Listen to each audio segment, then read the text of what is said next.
Hello everyone, कैसे हैं आप सभी। तो ये आपका जनवरी 2024 का क्वेश्चन पेपर है। जब भी हम कोई एग्ज़ाम देते हैं तो उस एग्ज़ाम को देने से पहले हमें ये पता होना चाहिए कि जो लास्ट वाला पेपर हुआ था, एग्ज़ाम जो कंडक्ट कराया गया था, उसके क्वेश्चंस कैसे कैसे आए थे, उन क्वेश्चंस का लेवल क्या था, पैटर्न क्या था, ये चीज़ें आपको पता होनी बहुत ज़रूरी है। जैसे कि अभी आपका एग्ज़ाम जुलाई में है, ठीक है, जुलाई के फर्स्ट वीक में आपका एग्ज़ाम है। जनवरी में जो ये एग्ज़ाम हुआ है, ये वो वाला क्वेश्चन पेपर है जो हम यहाँ पर डिस्कस करेंगे। ये सोशल साइंस का क्वेश्चन पेपर है।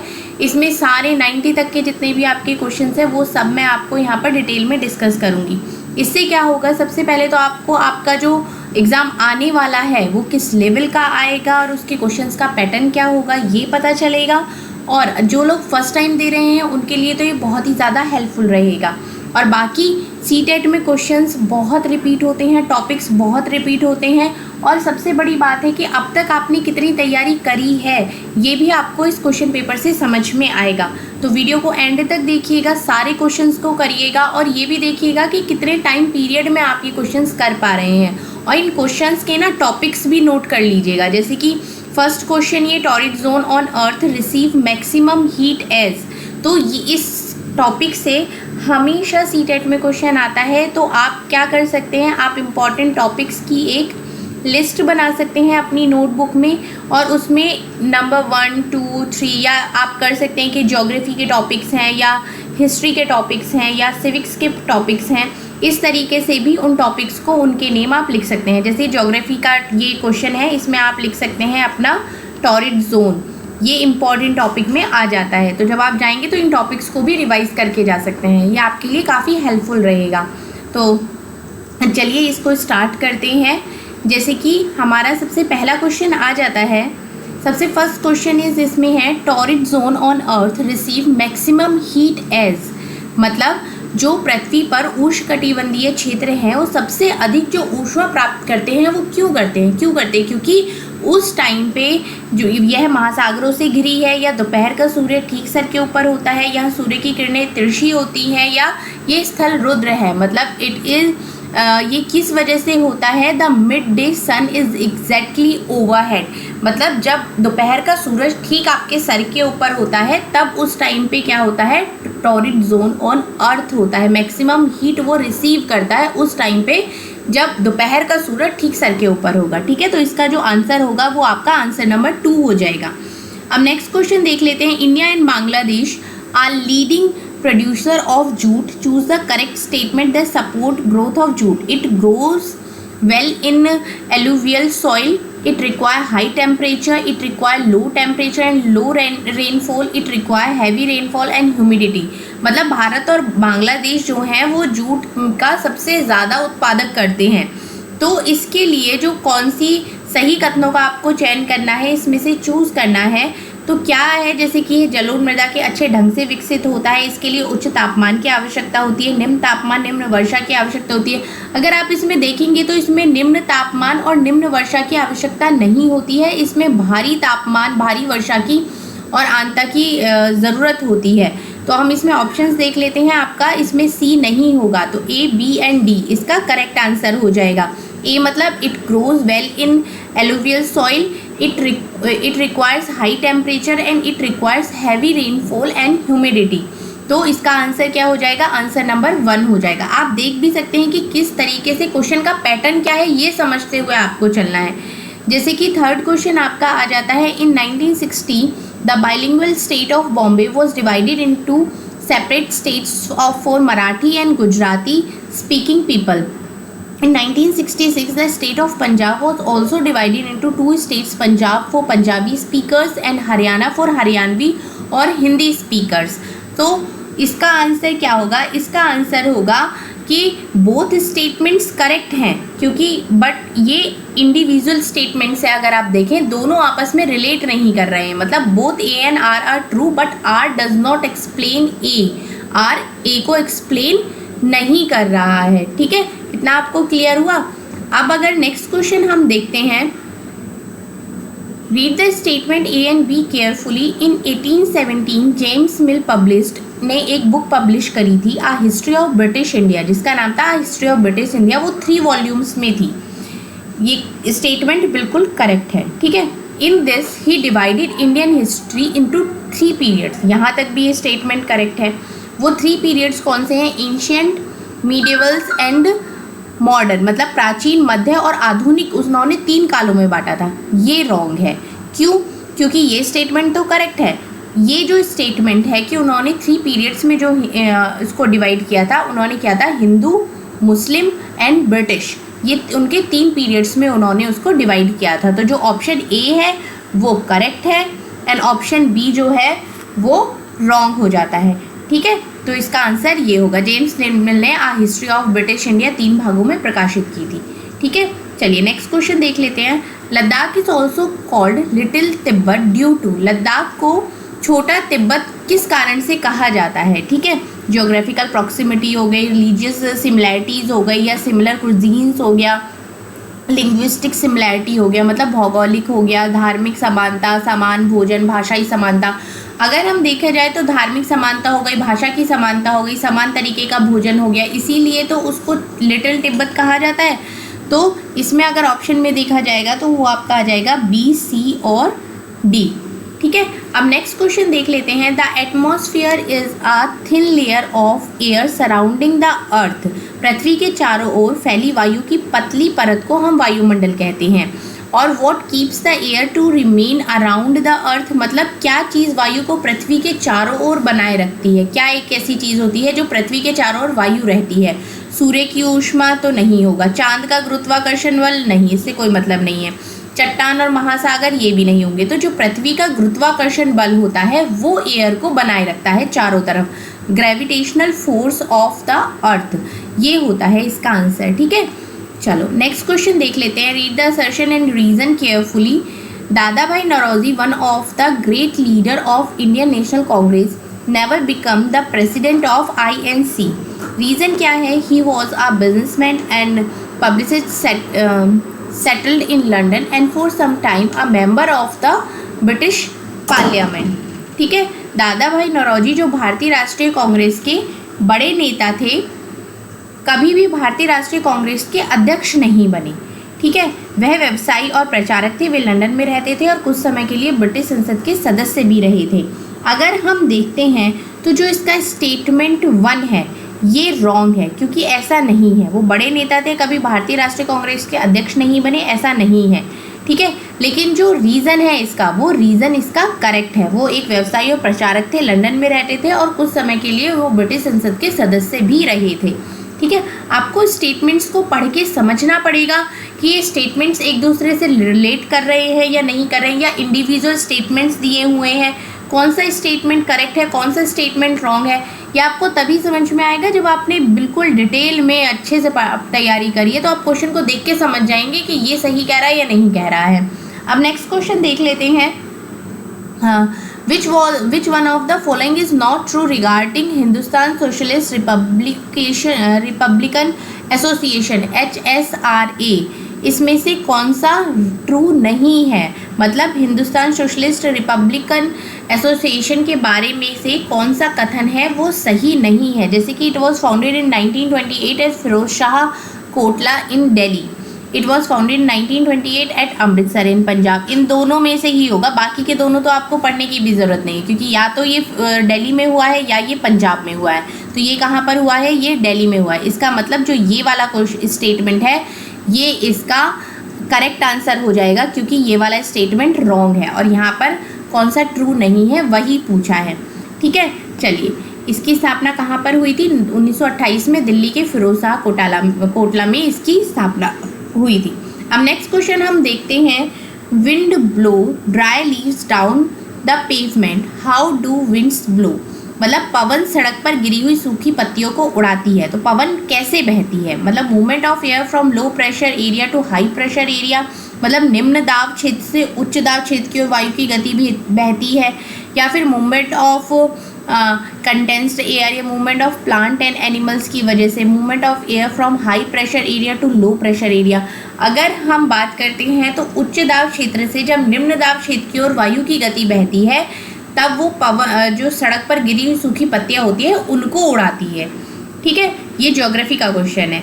अब नेक्स्ट क्वेश्चन देखते हैं। क्वेश्चन नंबर 40 है ये। The earliest evidence of growing crop like wheat and barley are located in which one of the following place? Choose the correct option.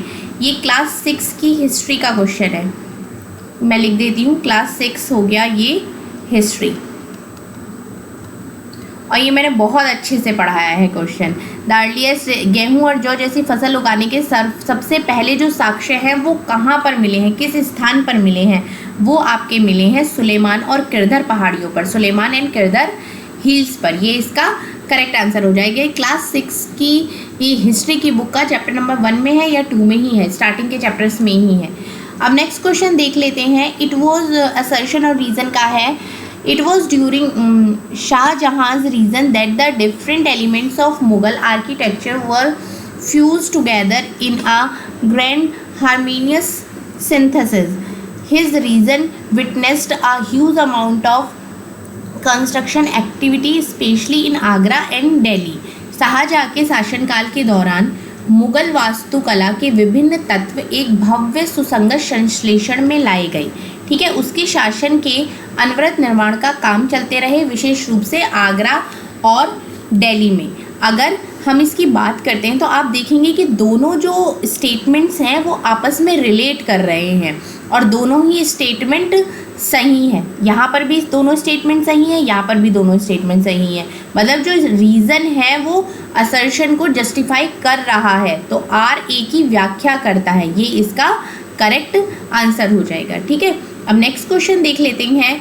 In 1770 a terrible famine killed 10 million people in Bengal, about 1/3 of the population was wiped out.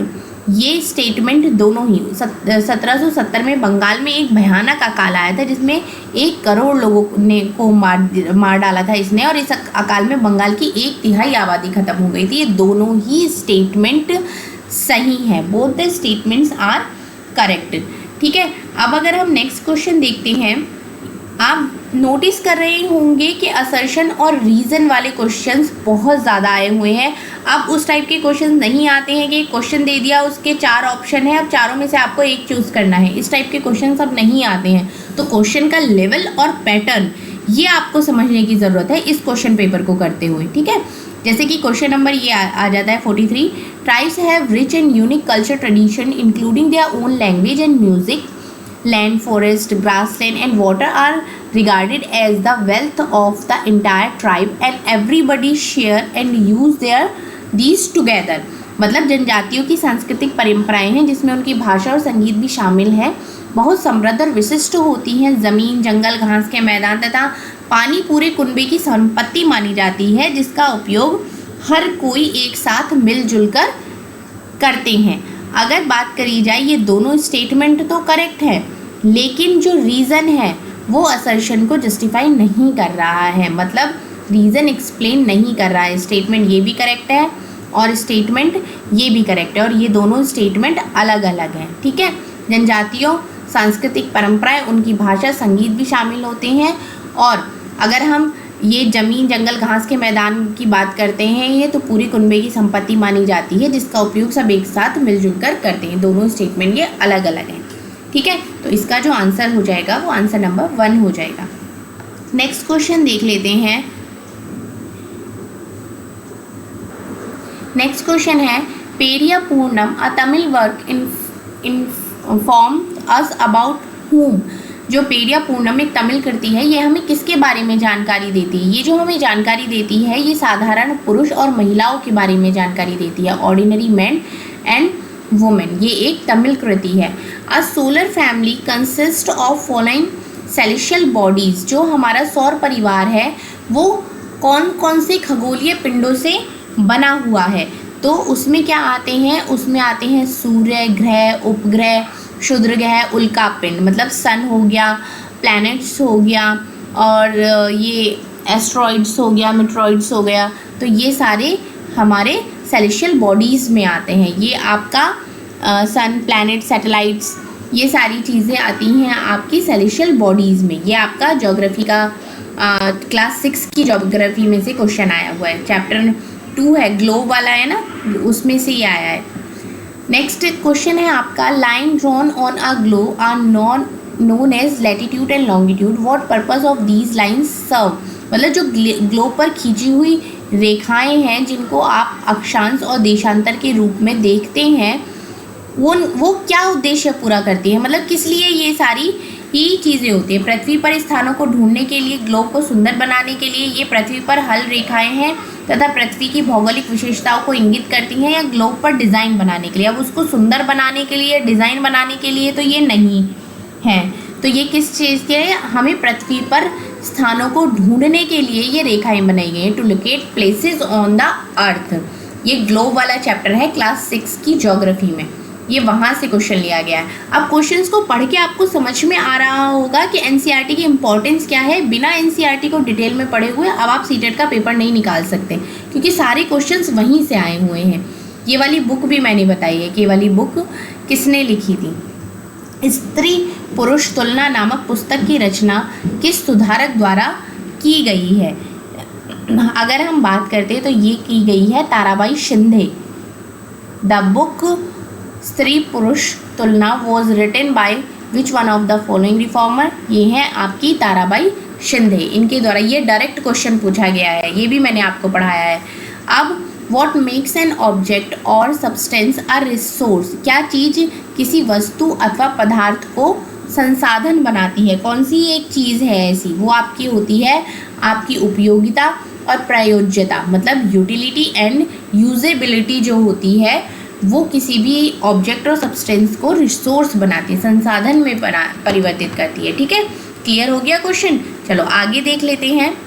Next question 49 है, stereotypes prevents people from doing certain things that they are good at. Stereotypes stop us from recognizing unique qualities and skills in individual and fit them into one pattern.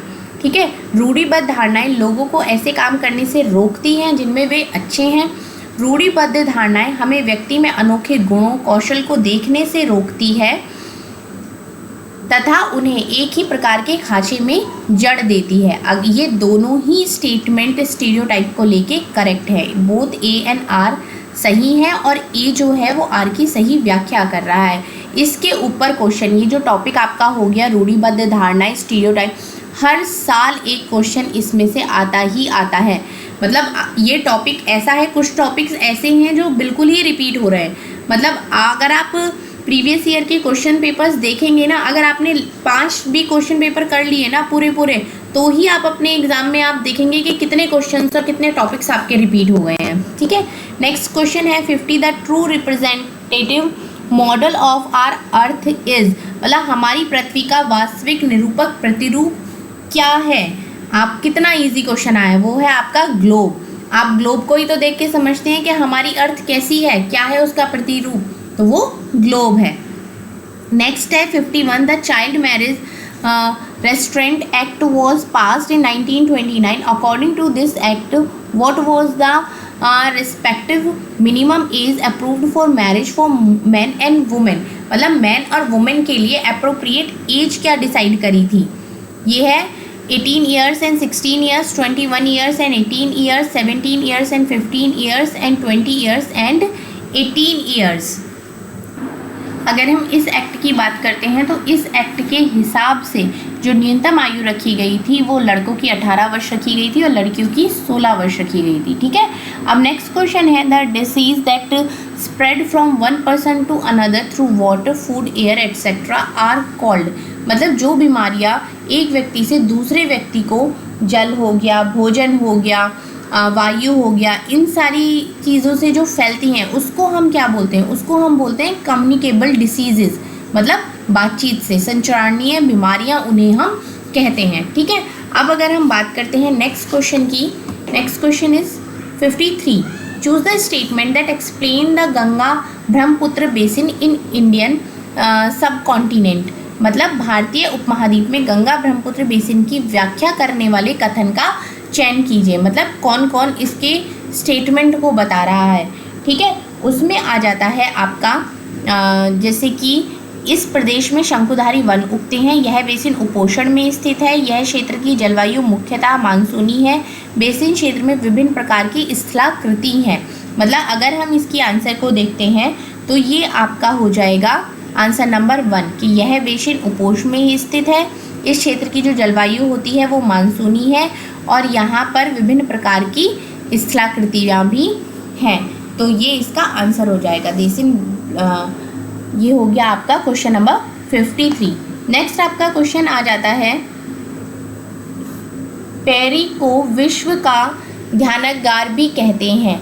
The prairies are known as granaries of the world. Select the condition that help in production of surplus wheat in this region. मतलब इस प्रदेश में अत्यधिक गेहूं के उत्पादक में सहायक परिस्थितियों का चुनाव करिए। मतलब गेहूं के उत्पादक में कौन कौन से स्टेटमेंट्स उसके फेवर में है, सहायक है, उसको आपको बताना है।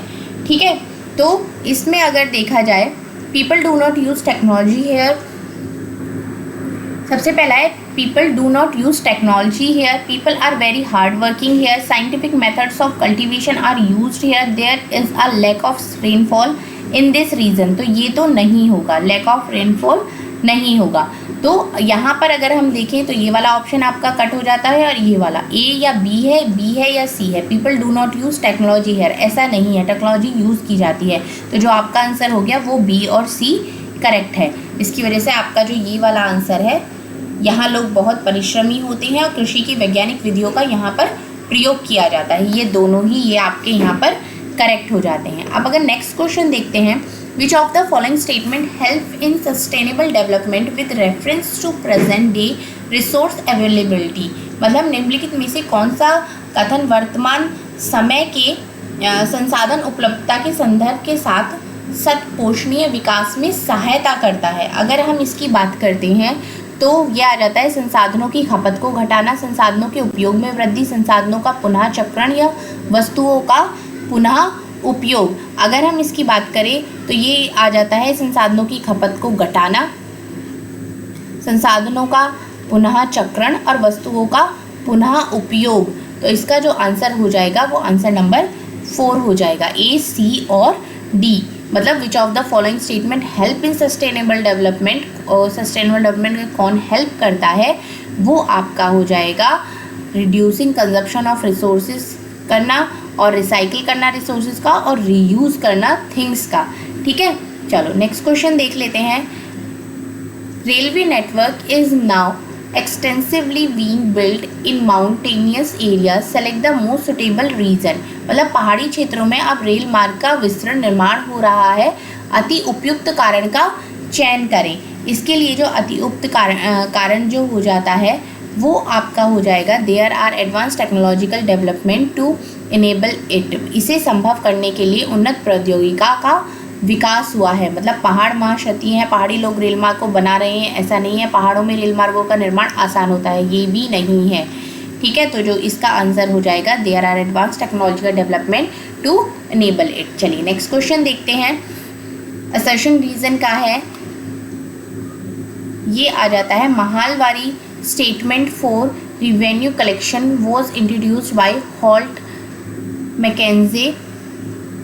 The charge of collecting the revenue and paying it to the company was given to the village headman rather than the जमींदार। मतलब राजस्व वसूली व्यवस्था जो थी, महालवारी बंदोबस्त की जो शुरुआत हुई थी वो हॉल्ट मैकेंजी ने की थी, और जो ये राजस्व वसूली था, जो कंपनी तक इसे पहुंचाने की जो जिम्मेदारी थी वो गांव के प्रधान को दी गई, ना कि गांव के ज़मींदार को दी गई। तो ये जो अगर हम स्टेट की बात करते हैं, ये दोनों स्टेटमेंट सही है, लेकिन जो रीज़न है वो असर्शन की व्याख्या नहीं करता है। ठीक है, जैसे कि राजस्व वसूली महालवारी बंदोबस्त की शुरुआत इसने करी थी, बिल्कुल करेक्ट है। इसे कंपनी की पहुंचाने की जिम्मेदारी गांव के प्रधान को दी गई थी, ना कि ज़मींदार। तो ये दोनों ही स्टेटमेंट अलग अलग है, इसकी ये व्याख्या नहीं कर रहा है। ठीक है, तो ऑप्शन ए आपका करेक्ट हो जाएगा। अब नेक्स्ट स्टेटमेंट क्या आते हैं। The Veda Samaj was established in Madras in 1864। It was inspired by the Arya Samaj. मतलब वेद समाज की स्थापना 1864 में मद्रास में हुई थी और वेद समाज आर्य समाज से प्रेरित था। मतलब इसका जो ये है, ये ऑप्शन है, ये तो इसका करेक्ट है कि स्थापना इसकी 1964 में मद्रास में हुई थी, लेकिन वेद समाज आर्य समाज से प्रेरित है ऐसा नहीं है। तो जो स्टेटमेंट इसकी बी है वो रॉन्ग हो जाएगी और ए इसका सही हो जाएगा। Next question is which of the following ideas was questions by people from the 7th century onwards, मतलब 7वीं शताब्दी के प्रारंभ से निम्नलिखित में से किस विचार पर लोगों ने सवाल उठाना शुरू किया था।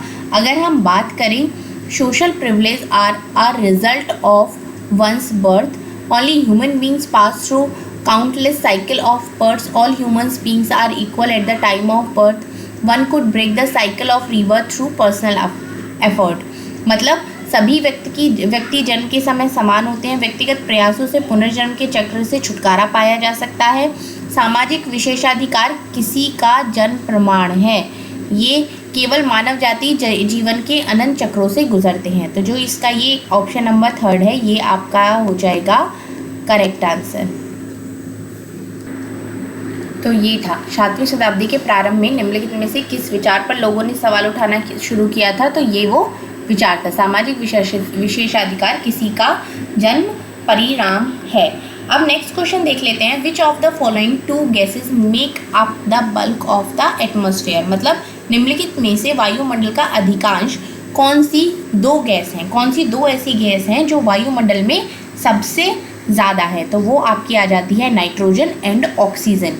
ये 2 गैसेज हैं जो सबसे ज़्यादा है। मैंने आपको एक क्लास में ये पूरा चार्ट भी बताया था कि इतने % ये हमारी नाइट्रोजन होती है, फर्स्ट नंबर पे है, फिर इतने ऑक्सीजन होती है और फिर इस थोड़े पोर्शन में यहाँ पे बहुत सारी गैसेस होती हैं, अगर आपको याद हो तो।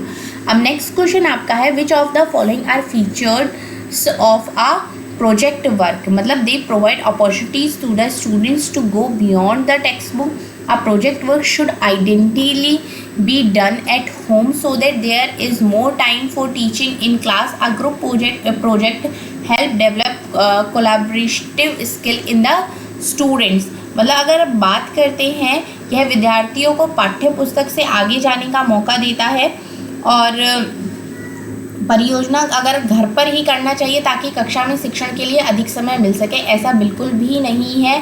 ये अपॉर्चुनिटी प्रोवाइड करता है स्टूडेंट्स को आगे बढ़ने के लिए, और दूसरा ये ग्रुप प्रोजेक्ट हेल्प करता है स्टूडेंट्स में एक सहयोगात्मक कौशल के विकास में ये मदद करता है। तो ए और सी इसका करेक्ट आंसर हो जाएगा, ऑप्शन नंबर 2 आपका। नेक्स्ट क्वेश्चन देख लेते हैं, what is the advantage of field work as a method of social science, मतलब अगर सामाजिक विज्ञान की पद्धति के रूप में क्षेत्र कार्य फील्ड वर्क जो होता है उसका क्या लाभ होता है। इसमें क्या होता है, develop skills of presenting, proposing and arguing, मतलब प्रस्तुत करना, प्रस्ताव करना और इसका तर्क करने का कौशल विकसित होता है। हेल्प टू मेमोराइज फैक्ट्स को याद करने का कौशल विकसित होता है, या help in testing knowledge of the student की नॉलेज को टेस्ट करने में मदद करता है, या provide student first hand knowledge. ये क्या करता है, ये स्टूडेंट्स को फर्स्ट हैंड नॉलेज देता है, मतलब जैसे आप कोई भी चीज़ खुद करके देखते हो तो आपको फर्स्ट हैंड नॉलेज होती है ना, ये वही है। Which of the following is most appropriate for reducing curricular load of social science syllabus, मतलब सामाजिक विज्ञान पाठ्यक्रम के भार को कम करने के लिए निम्नलिखित में से सबसे ज़्यादा उपयुक्त क्या होता है। इसमें होगा तथ्यों के स्मरण पर न्यूनतम बल देना तथा समझने पर केंद्रित करना, संकल्पनाओं के स्पष्टीकरण को केंद्रित करना, focusing on conceptual clarity, skipping certain topics from the textbook based on exam directives and teachers lack of familiarity with the theme। अगर हम देखते हैं तो इसमें जो ऑप्शन ए एंड बी है वही दोनों करेक्ट है और स्टूडेंट के फेवर में है, मतलब केवल ए और बी आपका करेक्ट हो जाता है। आपको पेडागोजी के क्वेश्चंस में सबसे ज़्यादा ये ध्यान रखना है कि जो आपका आंसर स्टूडेंट के फेवर में सबसे ज़्यादा होगा वही आपका आंसर करेक्ट होगा। ये सबसे मेन ट्रिक है एक तरीके से पेडागोजी के क्वेश्चंस को सॉल्व करने की। अब आपका नेक्स्ट क्वेश्चन आ जाता है 64, many cases of farmers suicides have been reported from village in India, मतलब भारत के गाँव से किसानों के कई आत्महत्या के मामले रिपोर्ट किए गए हैं। Failure of monsoon and inability to repay loans lead to distress among farmers, मतलब ये किस वजह से होता है कि मानसून का अभाव हो गया और ऋण बहुत ज़्यादा हो गया जिसमें किसानों का जो ये दुख का कारण बन जाता है। तो ये आपका हो जाता है बोथ, दोनों ही स्टेटमेंट करेक्ट है और दोनों ही स्टेटमेंट एक दूसरे को सही तरीके से एक्सप्लेन कर रहे हैं। नेक्स्ट क्वेश्चन देखते हैं, which of the following is not a characteristics of continuous comprehensive evaluation, मतलब निम्नलिखित में से कौन सा सतत व्यापक मूल्यांकन की विशेषता नहीं है। यह विद्यार्थी के व्यक्तित्व के सर्वांगीण विकास पर केंद्रित है। यह विद्यार्थी के शैक्षिक विकास के साथ साथ सह शैक्षिक पहलुओं का भी आकलन करता है। यह विद्यार्थी के अंक आधारित कार्य मूल्यांकन पर केंद्रित है। यह मूल्यांकन को शिक्षण अधिगम प्रक्रिया का अभिन्न अंग मानता है। अगर हम बात करते हैं कौन सा नहीं है, ये अंक आधारित कार्य मूल्यांकन पर केंद्रित है, ऐसा नहीं है। ये मार्क बेस्ड इवैल्यूएशन नहीं होता, ये ऑलराउंड डेवलपमेंट पर ध्यान देता है। Next question is, while evaluating social science the following questions will help to understand its objectives, मतलब सामाजिक विज्ञान के मूल्यांकन के दौरान निम्नलिखित प्रश्न इसका उद्देश्य समझने में मदद करेंगे कि पाठ्यक्रम में किन कौशलों पर बल दिया गया है, क्या यह किसी एक मानक पाठ्यपुस्तक से लिया गया है और कई पाठ्यपुस्तकों से लिया गया है, पाठ्यक्रम की रूपरेखा कितनी विस्तृत है या अधिगमकर्ता से सामाजिक विज्ञान के प्रत्येक कौशल में किस स्तर की सघनता अपेक्षित है, मतलब what skills are emphasised in the syllabus, बिल्कुल होगा। और नेक्स्ट अगर हम इसमें देखते हैं तो what level of competence is demanded of learner on each social science skill, तो इसका अगर आंसर होगा वो ए और डी होगा। A and D both are the correct answers. Next question is, why do elections take place after a fix time interval in democracy, मतलब एक निश्चित समय अंतराल के बाद ही चुनाव क्यों होते हैं। To ensure accountability of the government, to ensure equal political participation by the parties, to encourage political debate and public dialogue, या इट्स अ कस्टमरी प्रैक्टिस, मतलब ये एक प्रथागत प्रक्रिया है। नहीं, ऐसा तो बिल्कुल भी नहीं है, कोई प्रथा थोड़ी है कि भाई 5 साल के बाद ही चुनाव होने हैं, ऐसा कुछ नहीं है। तो ए बी एंड सी तीनों इसके क्या हो जाएंगे, ये आपके करेक्ट आंसर हो जाएंगे। अब अगर हम नेक्स्ट क्वेश्चन देख लेते हैं, असर्शन और रीजन का ही है, teaching of social studies is important at the elementary stage, मतलब प्रारंभिक स्तर पर सामाजिक विज्ञान का जो शिक्षण होता है वो बहुत ज़्यादा महत्वपूर्ण होता है। ठीक है, बिल्कुल करेक्ट स्टेटमेंट है। अगर हम देखें तो नेक्स्ट क्या आता है, यह बच्चे को सामाजिक मामलों के प्रति संवेदनशील बनाता है, उसमें भिन्नता और विविधता के लिए सम्मान विकसित करता है। ये दोनों ही स्टेटमेंट करेक्ट हैं और ए आर की करेक्ट व्याख्या कर रहा है। ठीक है, नेक्स्ट क्वेश्चन देख लेते हैं, question number 69, which of the following is,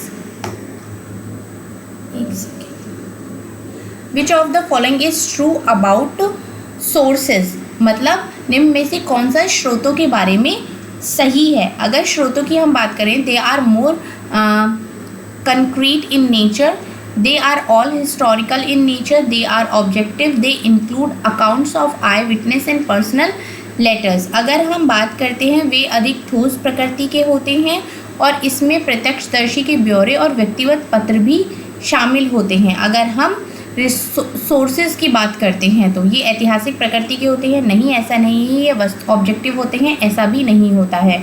तो ए और डी इसका करेक्ट आंसर हो जाएगा। अब नेक्स्ट क्वेश्चन देख लेते हैं, question number 70, 2 fundamental rights which the marginalized group can evoke to insist that they can be treated with dignity and as equal are, मतलब 2 मौलिक अधिकार जिनकी मांग पर हास्यकृत समूह बल दे सकते हैं ताकि उनके साथ भी गरिमामय और सम्मानता का व्यवहार किया जाए।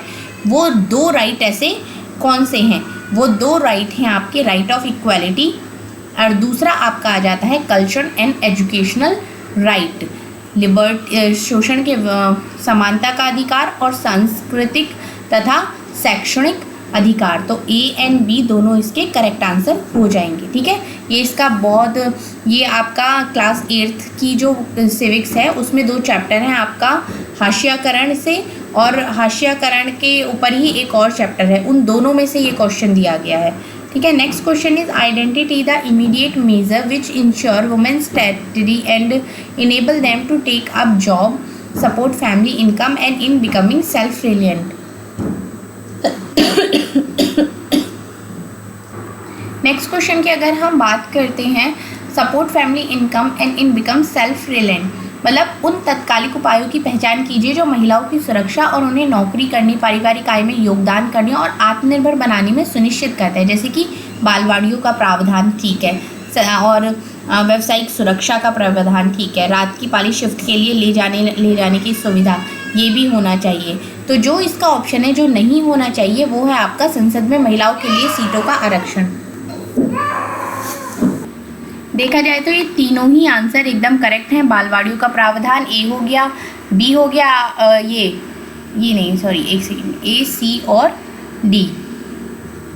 बालवाड़ियों का प्रावधान, व्यावसायिक सुरक्षा का प्रावधान और रात की अगर शिफ्ट है तो कंपनी की तरफ से ही लाने और ले जाने की सुविधा दी जानी चाहिए। ठीक है, तो ये इसका करेक्ट आंसर हो जाता है। अब नेक्स्ट 72 को इसका है, ये है क्वेश्चन असर्शन और रीजन का। The discipline that make up the social science are history, geography, political science and economics.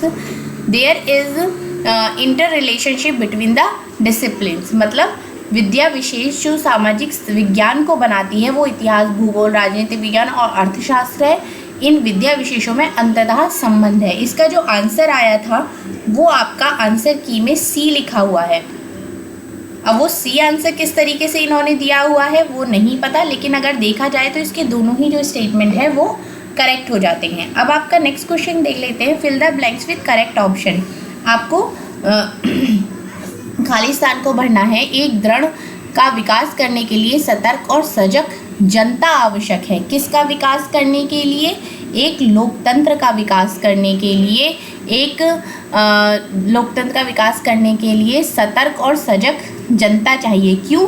अगर जब तक जनता सजग और वो नहीं होगी, सतर्क नहीं होगी, तो एक अच्छे नेता को नहीं चुन सकती और एक अच्छा नेता ही अच्छे देश को आगे बढ़ा सकता है। ठीक है, अब नेक्स्ट आपका क्वेश्चन आ जाता है 74। आदिवासी समाज की विशिष्टता का श्रेय जाता है, किसको जाता है? जाति व्यवस्था के प्रचलन को, दूसरे प्रचलित धर्मों से भिन्न अनेक प्रकार के जनजातीय धर्मों के पालन को, विशिष्ट भाषा के प्रयोग या ऊंच नीच की कम उपस्थिति को।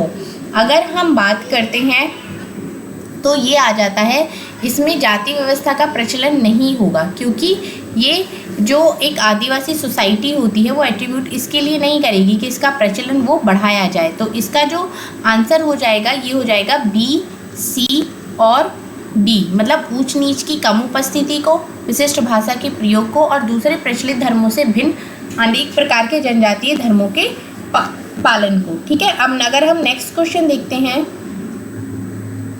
नेक्स्ट क्वेश्चन इज, भारतीय न्यायपालिका बिना किसी भय अथवा बाहरी दबाव के कानून का शासन की रक्षा करती है तथा सरकार के कार्यों पर प्रभावी नियंत्रण भी बनाए रखती है। इसकी वजह क्या है? मतलब the Indian judiciary upholds the rules of law without any fear of external influence and maintain effective control over the actions of the government because independence of judiciary in India. Bharat में न्यायपालिका की स्वतंत्रता की वजह से वो ऐसा कर पाती है। नेक्स्ट क्वेश्चन देख लेते हैं 76। It is possible that there might be students belonging to marginalized sections in your class. So when you are talking about the nation of marginalization, which of the following things should you keep in mind before introducing the topic? मतलब अगर ऐसा संभव है कि आपकी जो कक्षा है उसमें हाशियाई समूह के भी छात्र हैं, इसलिए जब आप क्लास में हाशियाईकरण की कक्षा पर बात कर रहे होंगे उस विषय को प्रस्तुत करने के लिए, तो आप किन बातों को ध्यान में आपको रखना चाहिए? ऐसी कौन कौन सी बातें हैं जिसको आपको ध्यान में रखना है? जैसे कि खास समुदाय का नाम लेने पर उन समुदाय से आए लोग असहज महसूस कर सकते हैं, बिल्कुल करेक्ट पॉइंट है। उसके बाद इस तरह के मुद्दों को संवेदनशीलता से संभालना चाहिए, ऐसा भी हो, हाँ बिल्कुल संभालना चाहिए। नेक्स्ट इसमें आ जाता है कुछ छात्र अपने साथ हुए भेदभाव को साझा करने में भी शर्मिंदा महसूस कर सकते हैं, बिल्कुल। विद्यार्थियों से जबरन अपने अनुभव साझा कराना चाहिए, ऐसा नहीं, मतलब किसी भी केस में ज़बरदस्ती आपके साथ नहीं हो सकती है, ना आप कर सकते हैं ना आप करा सकते हैं। तो ये जो 3 आंसर्स हैं ये उसके फेवर में आते हैं। अब नेक्स्ट क्वेश्चन आ जाता है consider the following assessment question.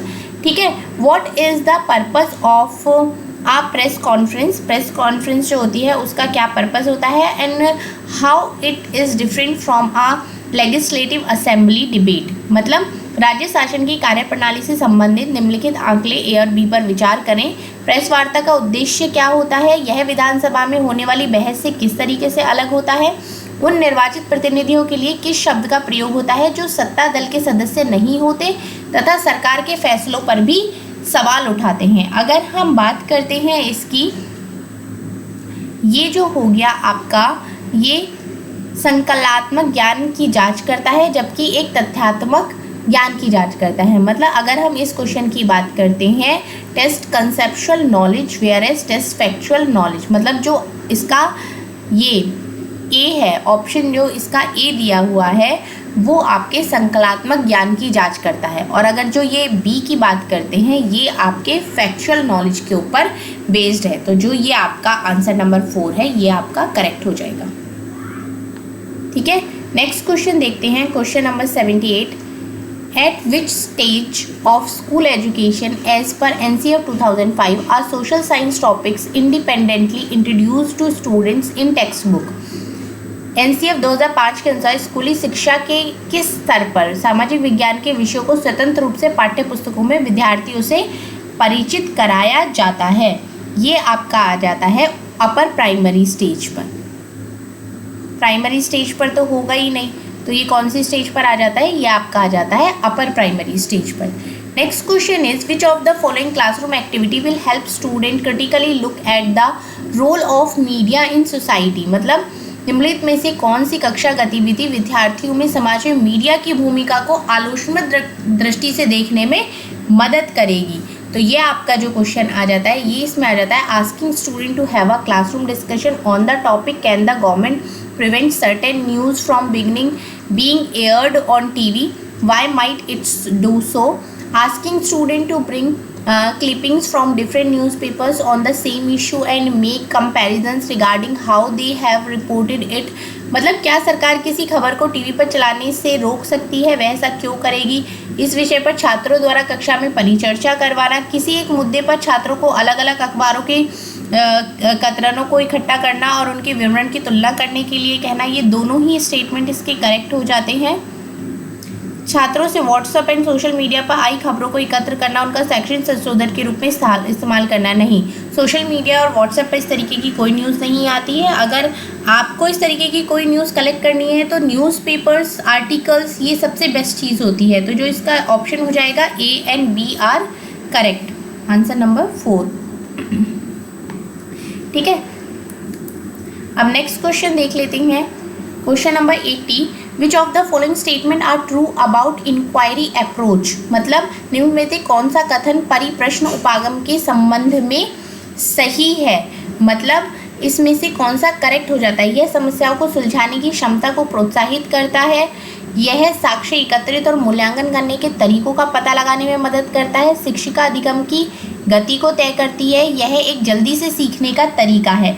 अगर हम बात करते हैं तो यह एक जल्दी से सीखने का तरीका नहीं है और ना ही टीचर इसकी ये पेस ऑफ लर्निंग को डिसाइड कर सकती है, क्योंकि हर एक बच्चे का जो सीखने का एक स्पीड होती है वो अलग होती है। तो इसके ए और बी ये दोनों ऑप्शन इसके करेक्ट हो जाएंगे। अब नेक्स्ट क्वेश्चन देख लेते हैं। Following are some questions comment that you have receive from your student in our class, which question reflects the student ability to critically look at the issue of poverty and inequality, मतलब अगर हम अपने कक्षा में विद्यार्थियों से प्राप्त किए इनमें से कौन सा प्रश्न विद्यार्थियों की गरीबी या असमानता के मुद्दे पर आलोचनात्मक दृष्टि को प्रतिबंधित करता है? अगर हम बात करते हैं उसमें तो गरीब लोग अपनी जीवन स्थिति सुधारने के लिए और अधिक मेहनत क्यों नहीं करते? बिल्कुल करेक्ट है। भारत कब विकसित होगा और गरीबी से मुक्त होगा? सरकार गरीबों को मुफ्त सामान क्यों देती है? क्या उन्हें आलसी नहीं बना देगा? मतलब उन्हें भी तो मेहनत करने की ज़रूरत है ना। ऐसा क्यों है कि विलासकारी और भिखारी दोनों को हम ट्रैफिक सिग्नल पर ही देख पाते हैं? तो अगर देखा जाए तो ये इसका आंसर करेक्ट हो जाएगा। मतलब ये गरीबी के असमानता के जो एक आलोचनात्मक दृष्टि को प्रतिबंधित करता है वो ये वाला आंसर है। ठीक है, अब अगर हम नेक्स्ट क्वेश्चन देख लेते हैं। In Indian secularism the state maintain a principle distance with respect to religion, this means that, मतलब भारतीय धर्मनिरपेक्षता में राज्य धर्म के संदर्भ में एक सैद्धांतिक दूरी बनाए रखता है। इसका क्या अर्थ होता है? अगर इसका अर्थ देखा जाए तो संविधान पे दिए गए आदर्शों के आधार पर राज्य धार्मिक मामलों में हस्तक्षेप कर सकता है।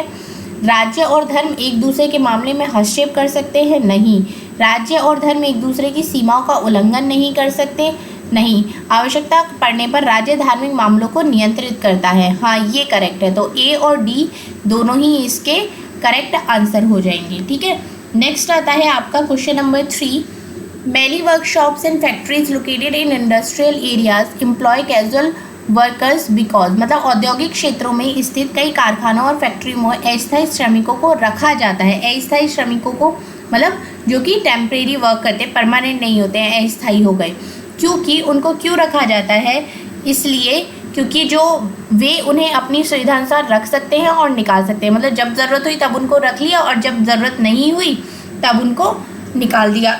वे स्थायी कर्मचारियों को मिलने वाले वेतन तथा अन्य नौकरी संबंधी हित लाभों पर बचत करते हैं। मतलब उनको सैलरी भी कम देते हैं और जो एक्स्ट्रा प्रॉफिट्स होते हैं वो भी उनको नहीं देते हैं। और अस्थायी कर्मी बिना समयोपरि भत्तों की मांग किए लंबे समय तक काम करते हैं। स्थायी कर्मियों की तुलना में अस्थायी कर्मी अधिक परिश्रमी होते हैं।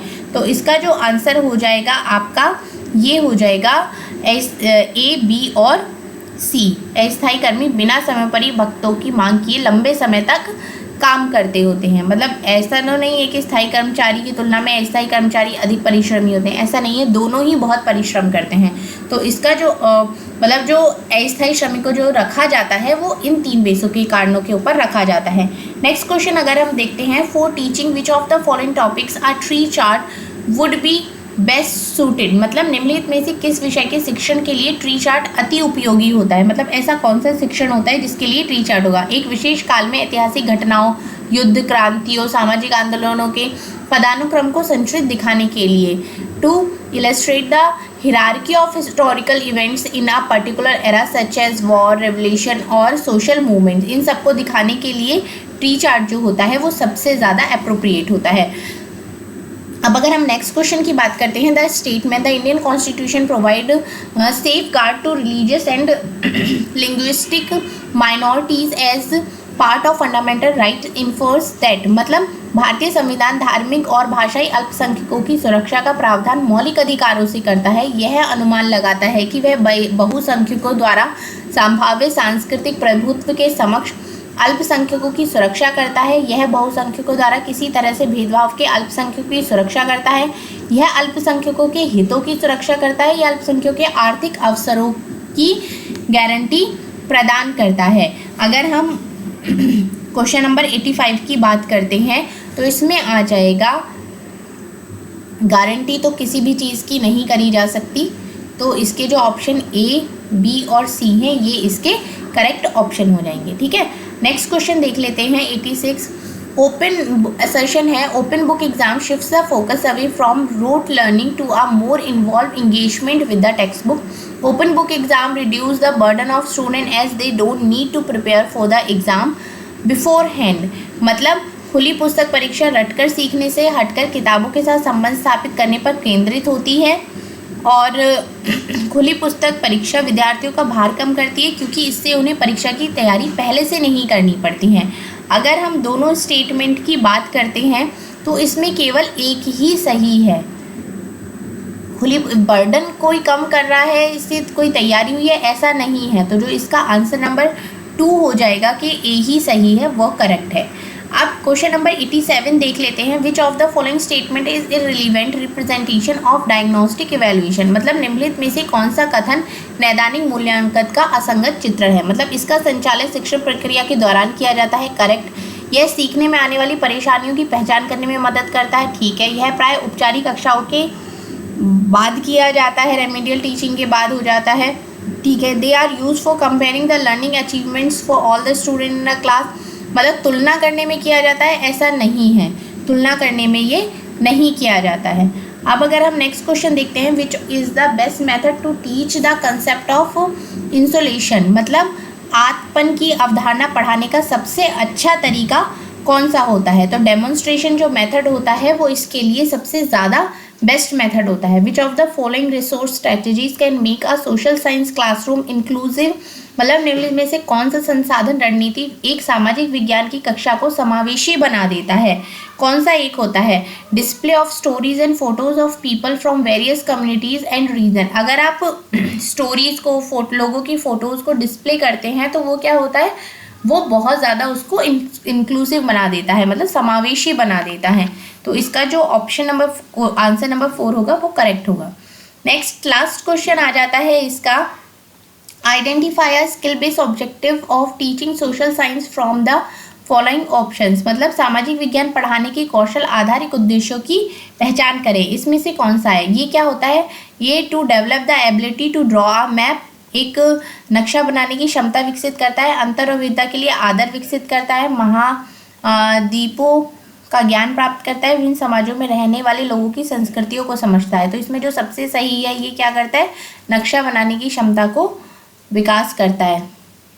तो ये आपका जो क्वेश्चन पेपर है ये आपका यहाँ पर कंप्लीट हो जाता है। ये पूरा क्वेश्चन पेपर हमने डिस्कस किया है। होप सो आपने टॉपिक्स की लिस्ट बना ली होगी कि कौन कौन से इंपॉर्टेंट टॉपिक्स इसमें आए हैं, कौन कौन से क्वेश्चन रिपीट हुए हैं और क्या क्या टॉपिक्स से क्वेश्चन रिपीट होते हैं।